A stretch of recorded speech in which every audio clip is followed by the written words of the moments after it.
Have you ever wondered why the book of Ruth is in the Bible? Because it's far more than just a love story. It's one of the clearest pictures of the gospel in the Old Testament. And let me tell you why. Ruth was not an Israelite. She was a Moabite. The Moabites were descendants of Lot and often declared enemies of Israel.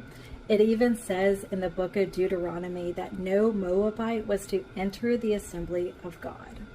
So imagine how Ruth must have felt when she left everything she knew and walked into Bethlehem with Naomi. She was a foreigner, a widow, poor, an outsider. People would have known exactly where she came from.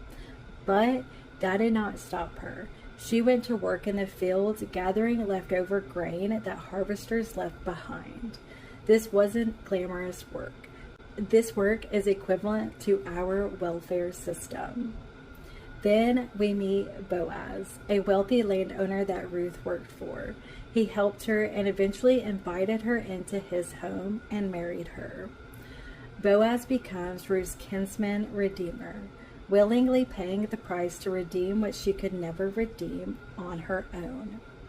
And I hope this is sounding familiar, because Boaz points us to Jesus.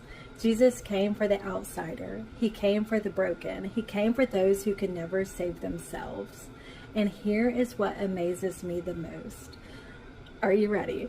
The woman who once seemed least likely to belong became part of the family line of King David, and ultimately the family line of Jesus Christ. Ruth, a Moabite woman who was never able to enter the assembly of God in the Old Testament, is now in the direct lineage of Jesus Christ, the Savior of the world. This is the gospel.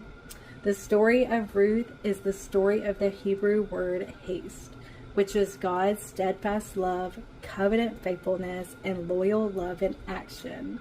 It's not just love that speaks, it's love that redeems.